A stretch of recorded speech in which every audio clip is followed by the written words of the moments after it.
Tahukah Anda, beberapa surah Al-Quran yang paling sering kita hafal, yang mungkin kita baca setiap hari, ternyata menyimpan sebuah kisah yang, wow, luar biasa mendalam. Ini adalah kisah tentang misteri, tentang rasa cemburu yang membara, dan yang terpenting, tentang perlindungan ilahi. Semuanya berawal dari sebuah bisikan di kegelapan. Sebuah bisikan yang lahir bukan dari angin, tapi dari rasa iri. Dan bisikan ini perlahan tapi pasti berubah menjadi sebuah rencana gelap yang akan menguji salah satu manusia paling sabar yang pernah ada di muka bumi. Nah, ini dia pertanyaan kuncinya yang akan kita coba urai bersama. Gimana ceritanya sebuah tindakan yang lahir dari kebencian yang begitu pekat justru dijawab oleh Tuhan dengan rahmat yang tak terbatas. Sebuah rahmat dalam bentuk wahyu yang akan melindungi kita semua, selamanya. Oke, mari kita mundur sejenak ke Madinah. Coba bayangkan, sebuah kota yang begitu damai, penuh dengan cahaya iman.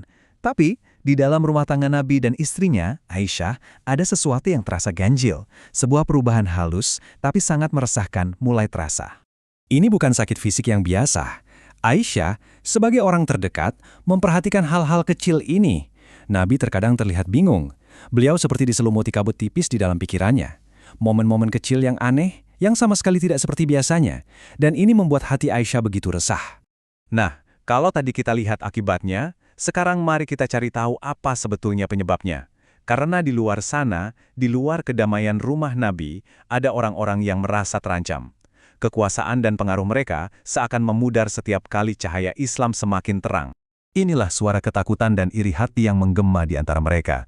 Perasaan inilah yang akhirnya mendorong mereka untuk mencari seseorang bernama Labid ibn al-As'am, seorang pria yang dikenal punya keahlian dalam ilmu sihir. Mereka mendatanginya, bukan dengan tangan kosong, tapi dengan emas dan janji, memintanya melakukan satu hal, hentikan pesan kebenaran ini. Dan apa yang Labid lakukan bukanlah tindakan acak, ini sangat rencana. Setiap langkahnya penuh dengan niat jahat.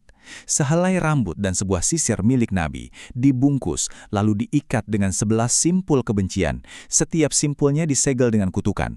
Lalu bungkusan itu disembunyikan di tempat yang paling gelap, paling dalam, sebuah sumur tua, dengan keyakinan bahwa itu tak akan pernah bisa ditemukan. Di tengah kesusahan dan kebingungan ini, apa yang dilakukan Nabi? Beliau berpaling ke satu-satunya pintu yang selalu terbuka, pintu Allah. Beliau terus berdoa, memohon petunjuk, memohon kesembuhan. Dan jawabannya tidak datang dari penyelidikan manusia, tapi datang langsung dari langit. Dalam sebuah mimpi, 2 malaikat datang dan membuka semuanya. Teka-teki itu akhirnya terpecahkan. Siapa pelakunya, apa yang digunakan, dan di mana benda itu disembunyikan, semua rahasia gelap itu kini tersingkap oleh cahaya wahyu. Semuanya menjadi jelas. Keesokan harinya, saat fajar menyingsing, dengan ketenangan yang luar biasa, Nabi ditemani beberapa sahabatnya berjalan menuju sumur itu. Tidak ada kemarahan di wajahnya, yang ada hanya keyakinan. Mereka datang bukan untuk membalas dendam, tapi untuk menyembuhkan. Dan penyembuhannya ini yang paling luar biasa, bukanlah sihir tandingan. Bukan, penyembuhannya adalah sesuatu yang jauh lebih kuat. Firman Allah. Ayat-ayat suci yang baru saja diwahyukan diturunkan secara khusus untuk menghancurkan kegelapan ini sampai ke akarnya. Ingat kan, ada 11 simpul yang diikat dengan kebencian. Dan untuk setiap satu simpul itu, Allah telah menurunkan satu ayat sebagai penyembuhnya. 11 simpul, 11 ayat.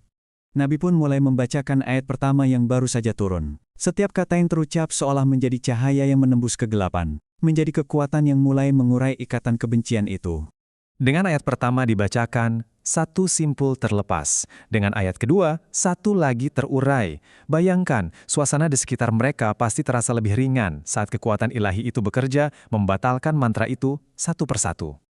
Hingga akhirnya, ayat ke-11 dibacakan, dan simpul yang terakhir pun terlepas. Seketika itu juga, kabut yang selama ini menyelimuti pikiran Nabi terangkat. Mantra itu hancur lebur, tak bersisa. Beliau sembuh total. Ketika Aisyah bertanya, kenapa tidak diumumkan saja siapa pelakunya, biar semua orang tahu dan dia dihukum? Inilah jawaban Nabi, sebuah jawaban yang menunjukkan keagungan hatinya. Beliau memilih rahmat di atas pembalasan. Beliau lebih khawatir tentang keharmonisan umatnya daripada tentang keadilan untuk dirinya sendiri.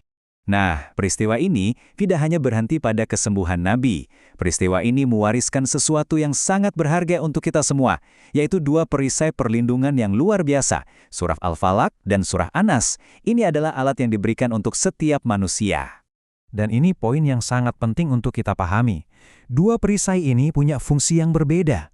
Surah Al-Falaq itu seperti perisai kita dari kejahatan yang datang dari luar, kegelapan malam, sihir, rasa dengki orang lain. Sedangkan surah An-Nas ini adalah perisai kita dari musuh yang jauh lebih halus, yaitu musuh yang ada di dalam diri kita sendiri. Bisikan-bisikan yang merusak hati kita dari dalam. Surah An-Nas secara spesifik menyebut musuh internal ini dengan nama Al-Waswas. Ini bukan suara yang teriak-teriak loh, justru ini adalah bisikan yang sangat halus, yang bilang, kamu nggak cukup baik, atau lihat deh, hidup mereka kayaknya lebih bahagia. Itulah musuh tak kasat mata yang kita semua hadapi, mungkin setiap hari. Sekarang, mari kita tarik kisah luar biasa ini ke zaman kita sekarang. Oke, mungkin kita tidak lagi menghadapi mantra yang disembunyikan di dalam sumur, tapi coba kita renungkan, perjuangan utamanya ternyata masih sama. Bisikan-bisikan itu mereka tidak pernah berhenti. Rasa irinya Labid di masa lalu itu sekarang mungkin wujudnya berbeda. Coba lihat di era media sosial. Kita terus-menerus membandingkan babak pertama hidup kita dengan cuplikan terbaik hidup orang lain. Kita sibuk menghitung nikmat orang lain sampai lupa dengan nikmat kita sendiri. Api iri hati itu sekarang menyala terang di layar gawai kita masing-masing. Jadi, inilah pertanyaan terakhir untuk kita semua. Sama seperti Nabi yang diberikan dua perisai, untuk perlindungannya, kita juga punya dua perisai yang sama. Pertanyaannya adalah, bisikan modern apa? Apakah itu keraguan, kecemburuan, atau ketakutan yang perlu kita hadapi dengan perisai ilahi ini? Kisah ini mengajarkan kita bahwa perlindungan terkuat itu tidak selalu terlihat, tapi ia selalu bisa kita akses kapanpun kita butuh.